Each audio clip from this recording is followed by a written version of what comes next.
My true story from Tennessee after the wedding. My daughter secretly put laundry detergent into my coffee machine every day to poison me and take my property. Luckily, I installed a hidden camera and handed the footage to the police. She won't even taste the difference. She's drank bitterness her whole life. My daughter-in-law's voice cut through the quiet kitchen like a blade. She leaned in close to my son, her husband, smirking as she lowered her voice even more. One sip closer to silence. That's all she's good for now. She paused, her eyes glinting with cruelty. If she drops dead on the porch, we can call it natural causes. They did not know I heard them. I was standing just around the corner, my hands still damp with dishwater from washing yesterday's plates. But then I froze, the sponge slipping from my fingers, and I let them have their moment. I soaked in every word. Bitterness, silence, natural causes. They thought I was too old to understand, but I understood perfectly. It had been 2 weeks since I moved in with them. Widowhood had closed a door on the life I had with Harold, but the world thought it opened another in my son's house. I brought with me the furniture from our home, the memories we wove together, and yes, I brought the papers for the life insurance, the savings, and the will that was unsigned because I had not yet found the right moment to share it. I believed I would be welcomed, cherished even, for all that I gave. But hindsight is clearer. They framed the first morning perfectly. A woman with a bright smile handed me a steaming mug, precise and fragrant. "Here you go, Mom," she said with practiced sweetness. Cold coffee, I thought. But that could happen. Within hours I had cramps deep in my gut, my vision blurred. My hands shook when I reached for the faucet. I told myself it was my fault. Always that thought, because my son hovered, concern in his eyes. But each sign intensified. A morning later, I barely made it to the sink. They brushed it off. "You are just tired. It's just age." The third time, I misplaced my reading glasses for an hour. That's when I started noticing the powder residue on the coffee filter, slimy white trails on the funnel each time she poured. I am no fool. But I had to be cautious. He was my son. I didn't want to believe he would help, or at least ignore her actions. When I looked at him, I pretended not to recall the late-night whispers I heard the evening before. "We just need to wait another week. She still hasn't touched the property papers." Sometimes the truth hides beneath the cloak of family duty. So I decided to observe, to measure, to prepare. But I did not mention a word. The mornings after that were weighted with dread. My hands trembled before the kettle. I drank anyway, because resistance would only pique their suspicions. Each sip became a gamble, each swallow a risk. I double-checked the coffee canister lid, but she always ensured it was locked tight. I watched her from the corner of the kitchen as she filled the filter. I noticed how she paused, stirring something into the water before locking the lid. I didn't stop her. Not yet. I went to the doctor after the third alarming episode. She pressed stethoscopes against my heart, asked me to write my name, to hold still, to look at her clearly. She said it was essential tremor, age, nothing to worry about. But when I reminded her of my perfect health record, that Harold and I walked 2 miles daily until the day he passed, the doctor shifted. I was in my 70s, ripe for decline, she said. That was enough for them. Yet I suspected otherwise. Because the tremor only came after breakfast. Because my vision cleared by noon. Because there was acid residue under my tongue that tasted like bleach. Because bitterness, yes, but chemical bitterness. I could taste it even as they told me to rest, to eat oranges, to stop worrying. I decided to line the filter holder with layers of paper, to collect particles. I waited for the culprits to think they had succeeded, that my blindness would justify their words. And then the day came. I tasted nothing out of place in the drink itself, but the residue from residual spots had collected. I brought it home myself, rinsed the funnel, wiped the filter, kept the evidence in an envelope inside my purse. My son looked at me the next morning as I stood quietly with the mug. He said, "Mom, maybe you should go stay with your friend Linda for a while. Rest."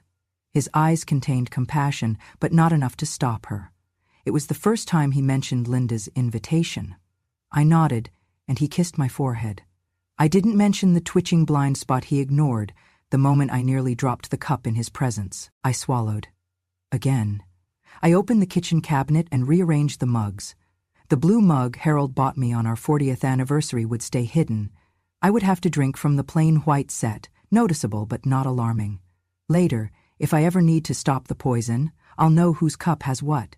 But for now, I must act like nothing is wrong. That afternoon, I found a discreet camera online, grainy footage, inconspicuous. I wired it behind the coffee nook where no one would look. I tucked the power cable into the wall behind the toaster. Later that evening, when they were all asleep, I placed a USB stick next to the DVR slot and tucked it inside the drawer. My heart pounded not with fear but with resolve. My world was under threat, but this was my home. I would protect it. The next morning, I sat at the island. My book lay open but unread. When she twisted the lid of the coffee canister, paused, and then slowly poured into the filter, I did not look away. I pretended to be lost in thought. I watched her pour water, pause, reach for something behind her, an unknown powder, and stir it into the machine. My breath caught, tears pooled behind my vision. I bowed my head, a single nod to her routine, then stood and left the kitchen before my hands shook again. I will wait. I will survive. I will record. I will act. Some wounds we conceal until we have the proof. My proof is that camera, still recording as I type this now. Each morning it captures her betrayal more clearly. And one day soon she will stumble not upon my weakness, but upon my strength. They think the older I am, the quieter I will be. They believe I will die soon, and everything will be theirs. But they forget I've endured forceful storms, outlived diseases, and built a life with gentle hands and a sharp mind. They forget that bitterness sharpened my instincts. And one sip closer to silence, my voice will rise louder than the echo of her betrayal.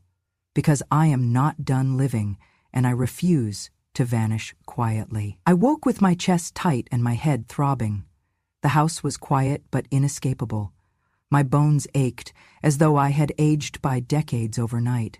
I told myself it was just exhaustion, or a weak heart.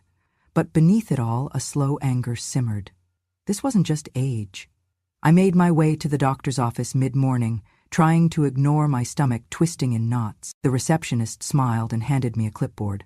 I'd written my name 30 times in the last 2 weeks. First as a test of strength, then as a declaration that I was still present. Dr. Keller appeared, sharp, clean, too young to understand grief. He checked my vitals, asked some routine questions, then peered at me. "Everything looks fine for your age," he said. "Your heart is steady. Your blood pressure is a little elevated, but that often comes from stress or age. Simple things. Try to rest more, eat more fiber." I nodded, but in my chest words bristled. I told him about the tremor, about my vision blurring. He watched me reach for the chart with my right hand, trembling. After an awkward silence, he asked, "Have you considered it might just be age catching up?" It was an answer I'd heard too many times. Wrinkles, bone density, forgetfulness. They blamed everything on age.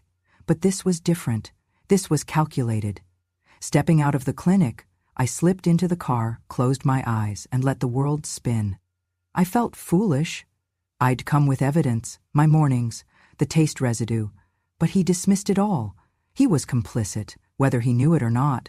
Back home, I tried to focus on the day. I switched between dusting and sipping water, avoiding the kitchen but not the ache in my skull. I remembered the nights I found small, unexplained splashes of powder under the coffee maker tray, the smell of soap lingering in the air. I wasn't paranoid. Not yet. Just determined. Later that afternoon, I went downstairs to my sewing room, a refuge of memories and hush. The soft hum of the sewing machine felt safe.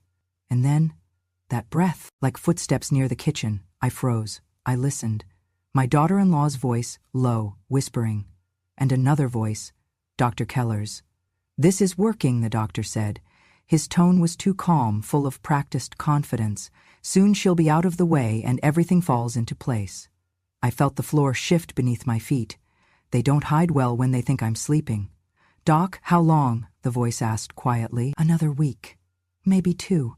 We need her signing that new directive." I swallowed. The directive, my unsigned will, my rights, placed the property under joint control. That was when it hit me. It wasn't only the coffee, they were planning a takeover. I sat in the sewing room chair, hands trembling, eyes wet. Not tears, rage, fear mixed with clarity. I realized then the betrayal I thought I felt at my son's silence was eclipsed by who he trusted. Her, and the man who swore to protect me. I waited until I heard footsteps retreating upstairs, and the hush returned. Then I opened the drawer beneath my sewing table where I kept 2 small notebooks. One was my journal, the other had all the medical records we ever compiled. I nodded to myself. Enough waiting. That evening, I took out the notebook and wrote, "Today I heard the last whispers. I own this house. I own my life. They plot to remove me, body and rights. I will not disappear." I turned off the lights and stood in the darkened hallway. The house was quiet and still, but I heard everything. The next morning, I woke early before anyone else. I dressed and made my way into the kitchen. My stomach pitched. I paused at the sink and looked into the empty mug. I reached down into my pocket and touched the cold metal of a small hidden camera, bought online that morning. It was tiny, no bigger than a button. The camera would live behind the coffee nook. I found a spot right behind the water filter unit where it could see the entire area. I installed it quickly, glancing only once over my shoulder. At first it felt like betrayal, placing a camera in my own home. But then I remembered their betrayal. My hands shook, not with fear, but determination. I taped the wire into the cabinet behind the toaster and tucked everything neatly. No one would see it. Later, when they gathered for dinner, the house smelled of roast chicken and rosemary. My daughter-in-law smiled at me across the table. My son looked distracted. I ate slowly, savoring every bite, listening to the clink of forks, the hum of conversation about weekend plans. Everything felt surreal. After dinner, I excused myself and returned to my sewing room. I opened the second notebook. I wrote, "Camera installed. First test tomorrow morning. Keep calm. Do not reveal." In my head, I rehearsed the routine. Wake early, let her pour, wait for the telltale move, then fetch the file. I would record every moment of that slow betrayal. That night, I laid awake for a long time. I remembered Harold's steady voice. I reminded myself of who I was, a woman who built hospitals with her husband, who managed finances, who cared for children and neighbors. I would not be forgotten here. I would not become invisible. When I finally slept, I dreamt of coffee pots melting into puddles of bleach. I woke with tears in my eyes but strength in my chest. Daybreak came. I sat at the island, book open but unread. I watched the filter drip, her shadow moving in careful steps. I held the coffee mug tight, my heart pounding. She clicked the lid closed, smiled at my back and turned away.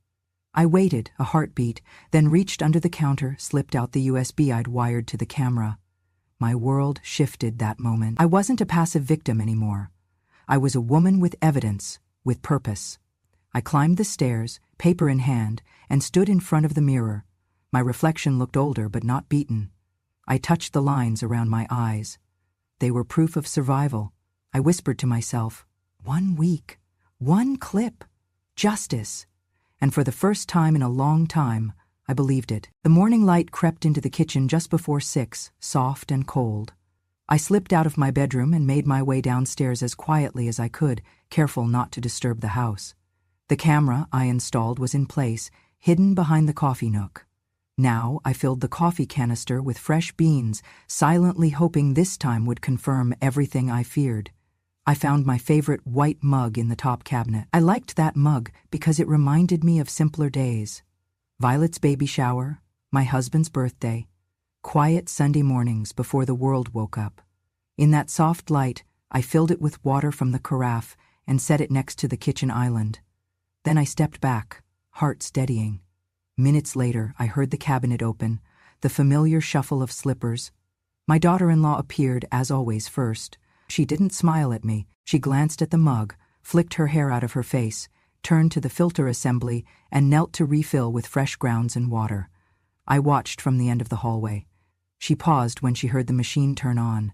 I imagined her thinking everything was normal. Then, very quietly, I heard her unscrew a small jug from behind the sink. She worked fast, poured a thick, dull liquid into the filter funnel. She tapped the jug, filling the coffee machine. Moments passed. The coffee machine whirred. She sniffed the steam rising, her face slackening. She turned and walked away as if nothing happened. I stayed hidden until the drip ceased. Then I stepped forward, lifted the coffee filter holder, and found the white powder. Water mixed with softening agent and detergent residue. I pressed the filter bag gently, capturing some residue, then snapped a photo where the powder stuck to the folds of the bag and the filter funnel. I gathered it carefully in my coat pocket. The day ahead stretched full of decisions, but first, I did what I always did. I wrote this moment in my journal. June 12, proof. She does it. I have photos. I will take this to Linda today, my friend retired pharmacist. If it tests positive, I can show pattern. She thinks I don't know. But now she knows I know. I will not stop. I tucked the filter and photos into an envelope and walked to my car, driving slowly to Linda's home. Roses bloomed along her walkway, and when she opened the door, I felt the weight lift a bit. She ushered me inside and we sat at her kitchen table, ringed by teacups and herb jars. I handed her the envelope. "Try it," I whispered. She nodded and unpacked the filter bag and photo. She laughed, softly, nervous laughter, and stepped into her lab in the basement. 30 minutes later, she reappeared, holding a sealed test tube. "Did you spill laundry detergent on your hands?" she asked gently. I shook my head. She lifted the tube. Hundreds of parts per million of sodium lauryl sulfate, along with traces of borate. It's definitely from detergent, enough to irritate the stomach lining, enough to harm the kidneys over time. I exhaled. I almost cried, but the anger crystallized it into power. "Thank you, Linda." She squeezed my hand. "Are you going to the police?" "Soon," I said. "First, I need records. I'm starting a separate account today. No group access, no shared cards." It was the next phrase I spoke that felt decisive. "And I need copies of medical records, medication logs, the works. I want every doctor's note from the time I moved in. If I can show a pattern, it's stronger. I want undeniable proof that this isn't just age or stress. It's sustained poisoning." Linda nodded again. "I'll help however I can." That afternoon, I made an appointment with my personal banker. I had cash, a portion of savings, and I needed it off their radar. I signed papers for a private account under my name, with no joint access. The account was modest, enough to cover living all expenses independently if I needed to leave. The woman who opened the account asked, "Moving soon?" And I said simply, keeping my options open. She didn't ask more. Back at home, I returned to my kitchen. My daughter-in-law was making breakfast. She looked at me curtly. "Running errands?" she asked. "Just bank stuff. Don't wait up for lunch," I said quietly. She nodded, but something flickered in her eyes. Frustration, fear, or both. That afternoon, I collected the camera footage. I spent hours labeling each clip with date and timestamps: June 9, 10, 11, June 12. Each clip showed the same pattern, her pouring detergent powder into the coffee machine. I waited until my son went to work. Then I slipped the USB into my bag and called my lawyer, Mrs. Patterson. She picked up immediately. "Be in the office at 10 tomorrow," she said. My heart raced. Finally, evidence, legal steps, not revenge, but justice. That evening I gathered all documents in a folder: photos of residue, Linda's lab report, copies of my bank account change, filtered footage timestamps, and a letter to Mrs. Patterson. I left the folder in my room as I prepared a light soup for dinner. My daughter-in-law sat across the table, inspecting me through narrowed eyes. I ate slowly, tasting every spoonful. My son watched me, worry in his posture. She said nothing, but I felt the tension coil. She knew something had changed. After dinner, I excused myself for an early rest and went to bed. I lay awake, mind racing but confident. I thought of the next steps: meeting Patterson, filing the complaint, perhaps even preparing a family disclosure. My son might hate me, but the truth was a flame worth letting burn. I fell asleep, with clarity pulsing through me. I was no longer waiting for a question or an apology. I was standing on the proof of their betrayal.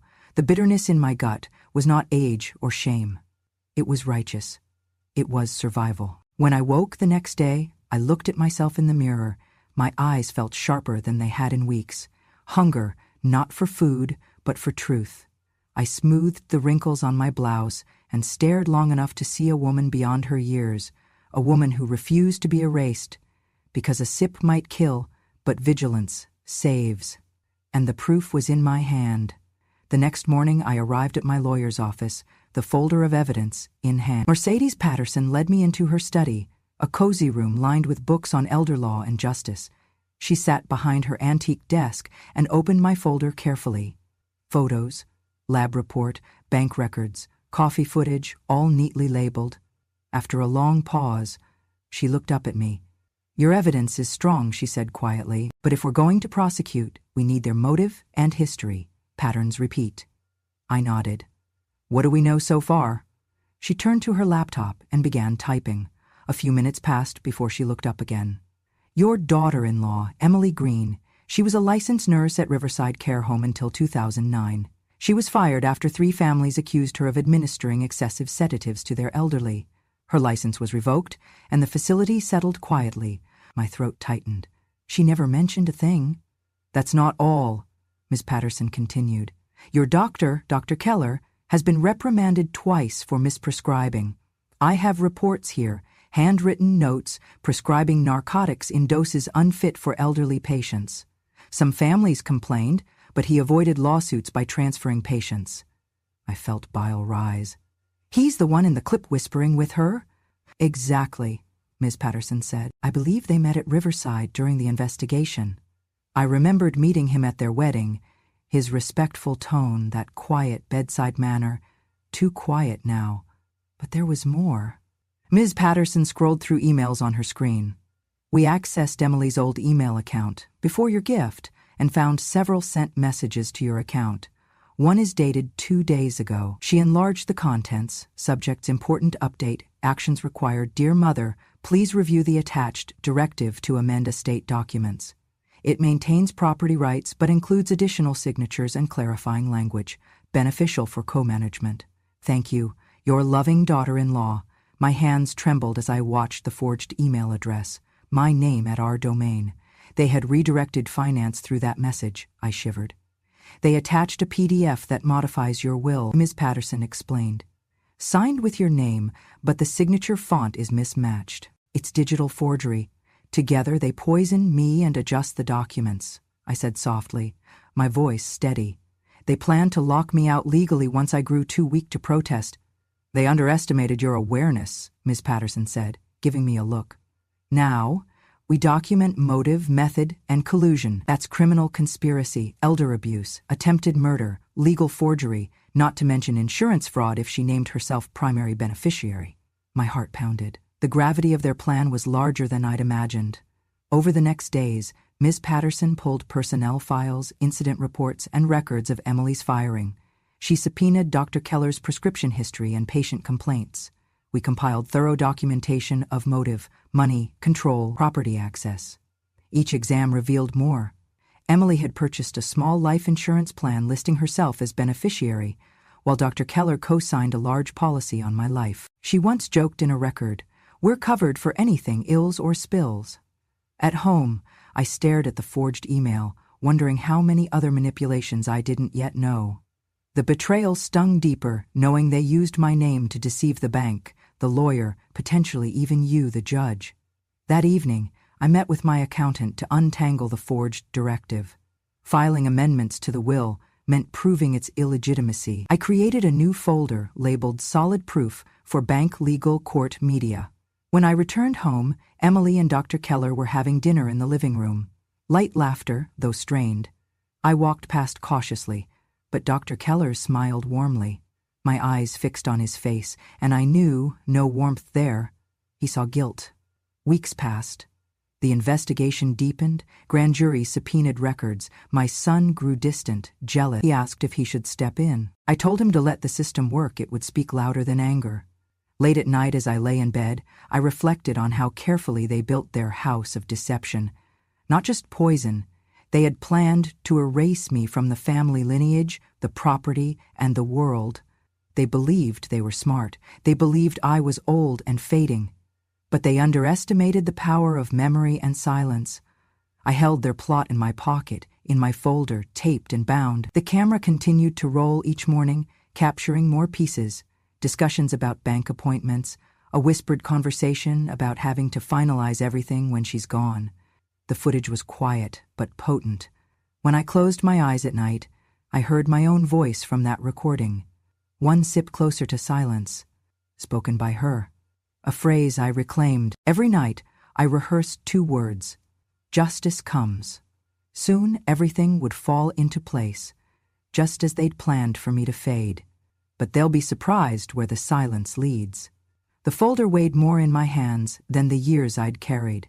It wasn't the weight of paper, but the gravity of truth. I stood at the kitchen table, reviewing each page. Photos of coffee residue, lab reports, divorce of joint accounts, the forged will email, witness statements from Linda, career records of Emily and Dr. Keller, and the tiny USB of camera footage. This wasn't just proof, it was a declaration. I would no longer be erased. That morning I drafted a letter. It was short, cold with precision, but offered no apology. I folded it carefully and slid a copy into 6 separate envelopes, one addressed to the local police department, another to the district attorney's office, a third to my lawyer, and 3 more, labeled, "To our wedding guests." Dear guest, while you toasted to love upstairs, I was drinking poison downstairs. I wired the folders to each recipient. By noon, the police had the folder. By afternoon, the DA's office had thumb drives labeled emergency evidence, elder abuse/attempted homicide. My lawyer confirmed receipt of her envelope at 4 p.m., and by evening, all 6 wedding guests, my son's closest friends, colleagues, family, received the discreetly delivered packet. I watched as a ripple unfolded. Messages began pouring in, shocked texts, calls asking if I was okay, emails expressing horror and sympathy. One guest wrote, "I can't believe what she's done. I'm so glad she's safe." Another, "This is bigger than I thought. I'm with you, Mary." I tasted victory in those words. Not revenge, not yet, but validation. I was not alone. My son called at 8 that evening. His voice trembled. "Mom, what are you doing?" I explained. "I'm protecting myself. I'm protecting the truth." He sighed. "But Emily didn't do it to hurt you." "I don't understand." His voice cracked. "She nearly killed me," I said softly. "I have proof," he scoffed. "You're being paranoid. The doctor said it was nothing. Age, stress, your wife dropped detergent in my coffee. The camera caught it. I gave the evidence to police. They're investigating." "Mom, stop this!" "Son," I interrupted. "This isn't paranoia, it's poisoning. Do you want me dead? Do you?" Silence. He didn't answer. "Please," I said quietly. "Let them investigate." The next morning I saw Emily. She held my gaze with forced politeness. "Mom," she said, "are you sure?" "Yes," I replied evenly. She shook her head. "You're ruining everything." Her eyes flicked to the coffee machine, and I held her stare. I didn't break. That afternoon, Detective Ramirez came to the house. He spoke quietly, respectfully. He reviewed each piece of evidence at the kitchen table, switched on the TV in the corner to show me a live briefing on elder abuse cases in the region. I offered tea. He declined. He left, promising a prompt investigation. The weight of anticipation settled on me. That evening, the phone rang again. Money, messages, concern. The world was paying attention. But inside the house, my son's demeanor had shifted. He avoided eye contact, spoke less, sat sideways at dinner.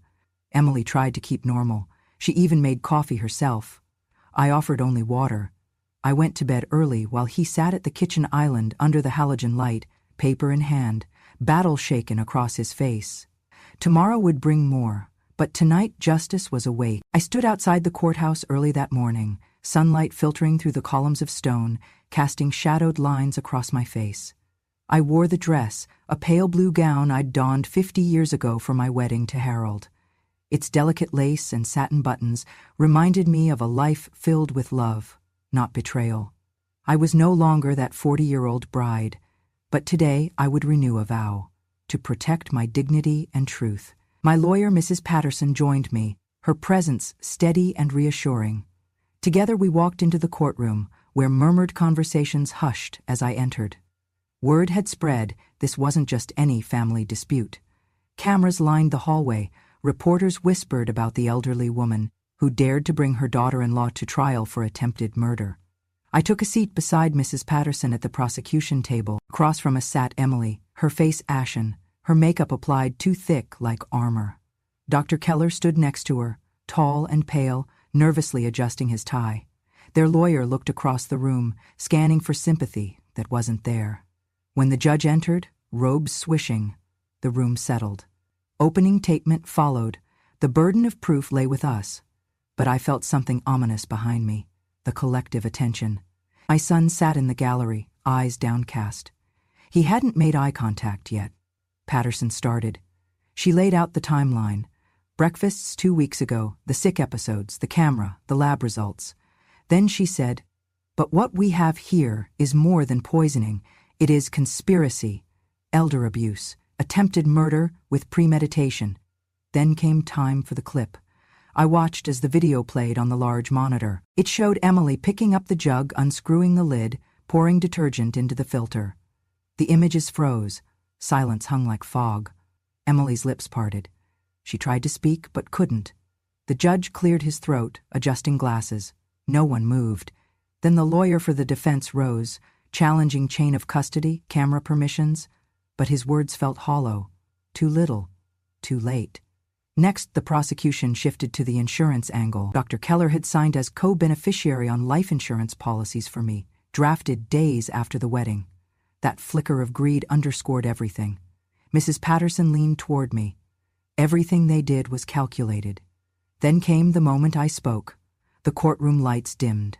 I rose slowly, weaving my words with clarity.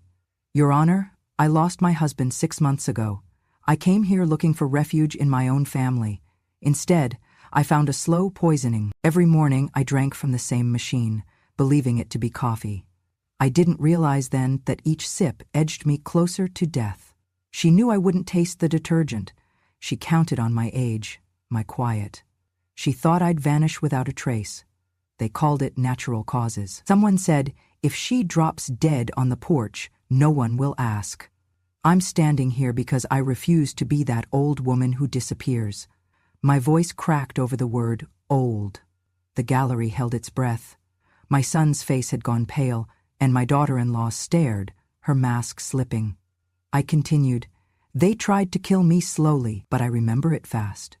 Silence fractured. I looked at Emily, once a daughter figure, then at Dr. Keller, the man who pretended to care. I wanted them to understand. I am more than memory loss. I am the result of every sacrifice. Every lesson. I am the outcome of 15 decades of living, and I demand to continue living. The judge called for a recess. I sat back down, a tremor of adrenaline in my veins, yet a sense of triumph softened the panic. Mrs. Patterson squeezed my arm. Cameras in the hallway glimpsed my dress, a bridal blue shining across their lenses. When court resumed, the DA called Detective Ramirez to testify. He confirmed details. Emily had purchased detergent in suspicious quantities. Dr. Keller had filed suspicious insurance paperwork after the wedding. Texts between them spoke of urgency. Signalize it before she notices. Emails were signed with my name. By midday, the jury had seen enough. Verdict read, guilty on all counts. Emily faced 15 years for attempted murder, conspiracy, elder abuse, and insurance fraud. Dr. Keller, 20 years, no parole, no leniency. As the judge banged the gavel, I closed my eyes. The echoes rang like a bell. I lived. When court emptied, I saw my son lingering. His eyes met mine, filled with shock and something deeper, regret. He whispered, "Mom, I'm sorry." I nodded, but words failed me. My life had been upended, but today I reclaimed it.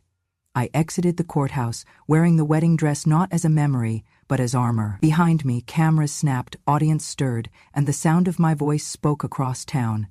They tried to kill me slowly. I remember fast. This courthouse day would mark not just a victory, but a lesson. Silence is not surrender. I remained standing. Rain fell steadily the morning after the verdict, painting the streets of Nashville in shades of gray. I sat in the modest tea shop I opened just days ago, sipping chamomile from a delicate porcelain cup. It was called Still Standing, a name chosen with quiet intention. The walls were lined with soft tea blends and a few black and white photos of my life. Harold and me on our 50th anniversary, me in that same pale blue dress, smiling broadly. The bell over the door jingled, and I looked up expecting a customer. Instead, I saw him, my son David, standing there, soaked, rain dripping from his collar. His face was a map of exhaustion and regret. He clutched something in his hand, papers fluttering in the wind. I set down my cup with a soft clink. He stepped forward, water seeping into his shoes. He looked at me with eyes I barely recognized, haunted, sorrowful. He didn't say anything. He just reached into his coat and placed a thick envelope on the counter. "Read it," he said, voice low. I watched him for a moment before opening the envelope. Inside was a stack of papers, the finalized divorce petition, his signature detaching himself. Under it, a single line, "I have done the unthinkable. I'm not worthy of you or the name you gave me." He sank to his knees in the empty shop, head bowed, tears trailing down his cheeks. Rain pounded the windows like a drumbeat of fate. Nothing moved but David and the storms outside. He said, "Mom, I didn't want to hear his apologies. I'd heard his silence before. I'd felt his protection of Emily when I most needed him. I'd tasted the betrayal long before the coffee was laced." His voice cracked. "I didn't know. I didn't see it. I love you, Mom. I never wanted her to hurt you." He tilted his head upward, his tears falling into the puddles on the floor. "I'm sorry." A gust of wind rattled the door. I looked at the cup in front of me, gone cold, and I realized he was no longer my little boy. He was an adult, responsible for his own actions, just as I was now fully responsible for myself. I stood up slowly. My bones protested, but my resolve held steady. Without a word, I turned my back on him. I walked across the shop and opened the heavy wooden door. The rain hit me with force, but I didn't flinch. I could feel every drop, a baptism of sorts. Behind me, I heard his sobs break the silence. I wiped my eyes against the cold air and looked out toward the storm-blurred street. I whispered to him, "Stay if you can." But I didn't look back.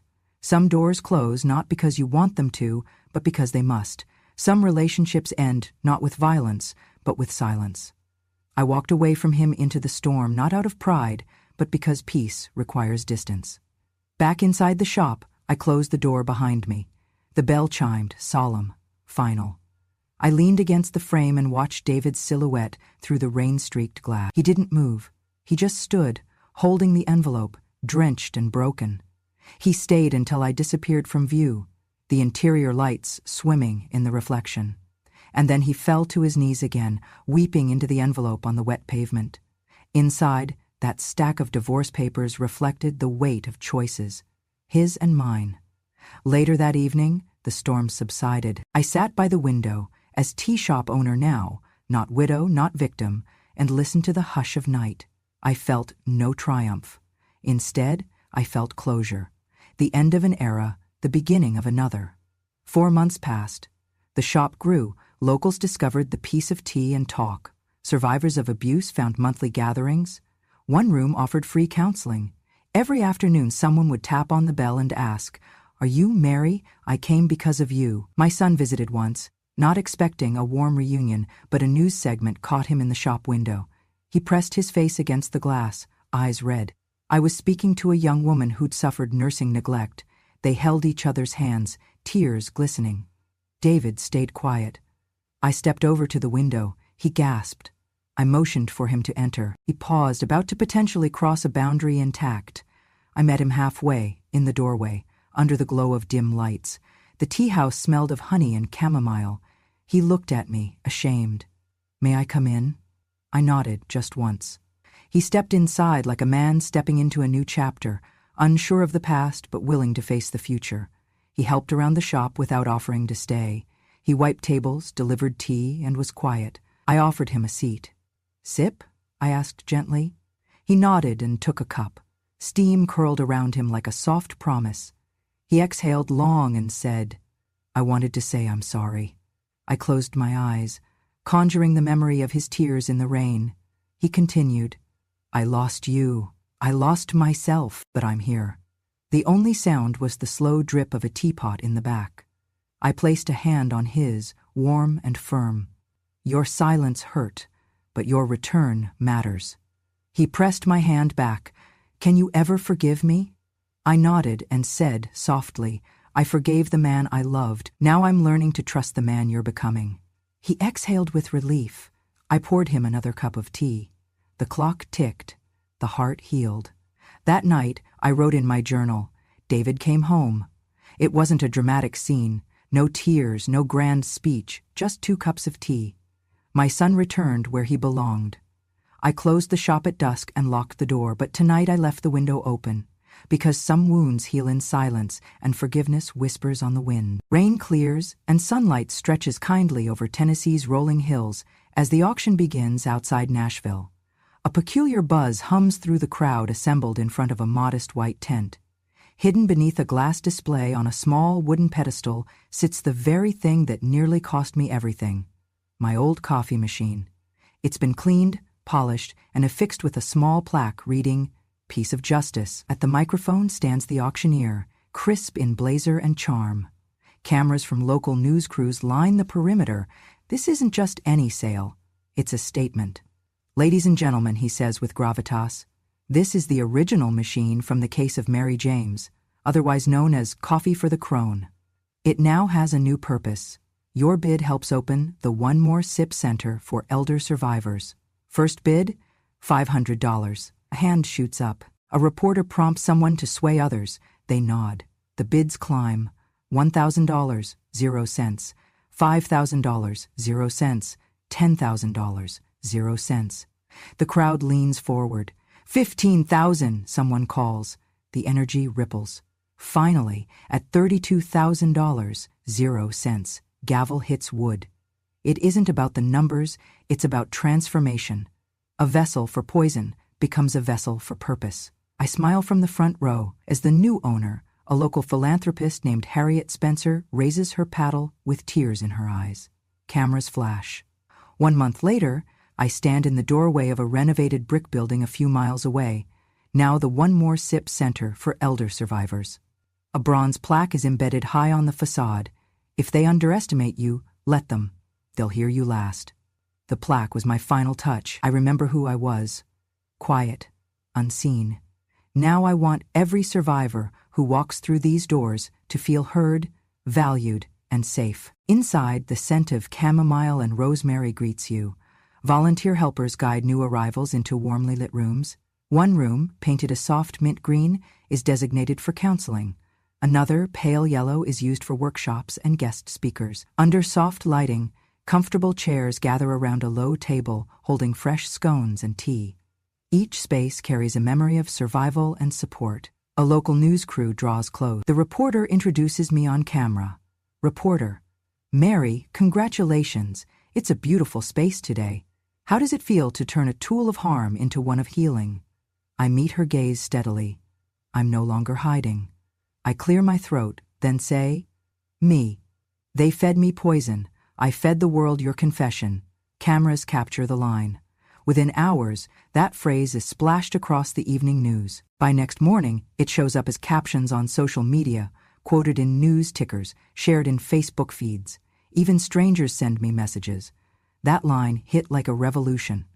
It is viral, a quiet power, a deliberate statement.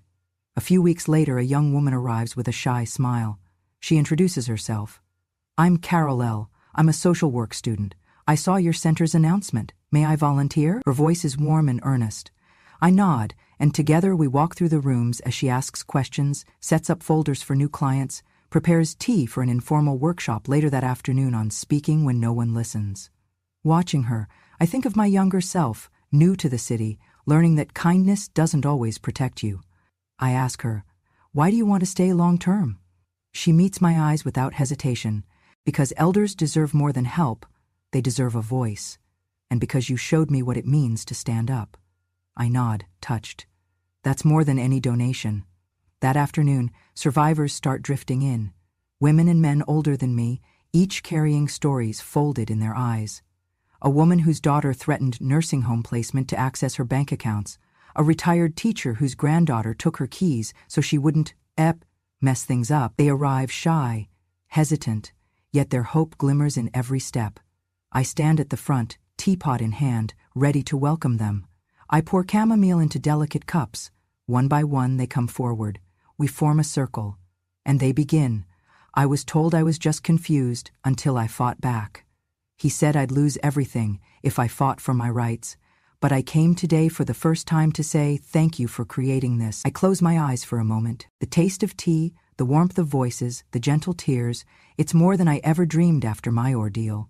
The place hums with life. Over the next few months, the center thrives. Workshops, legal clinics, art therapy, community talks, it becomes a lifeline. My son visits shoulders low, but speaks now. He sits, sipping mint tea, watching survivors share stories. I don't introduce him. I don't offer a seat. He finds one on his own. One morning I overhear him talking softly with Corel by the tea bar. Son, I let her control everything, even my loyalty. I was wrong. Corel, it takes courage to be quiet, and courage to return. I can see both in you now. I smile from across the room.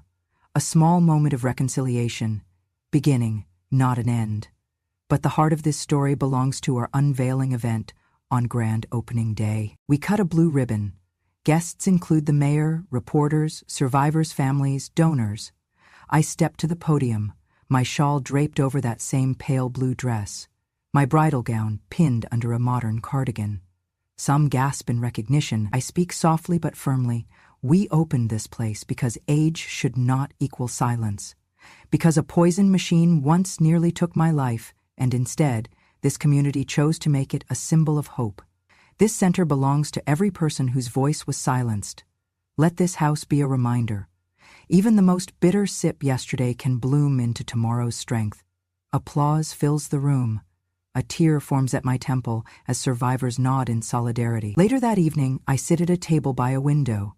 The city lights twinkle beneath the darkening sky. Caroli approaches, holding a small wooden plaque she made, still standing. She sets it beside my teacup. I touch it, eyes swelling. She says softly, "You were never a crone. You are our quiet justice." I reach across the table. "And you? I can't imagine this place without you." She smiles deeply, absorbing every syllable. As night approaches, I sit in the empty shop and reflect. From that first sip of betrayal to now, I've transformed fear into action. Once invisible, I've become a beacon of gentle power. The One More Sip Center stands as testimony. Survival isn't just about living. It's about reclaiming voice and space.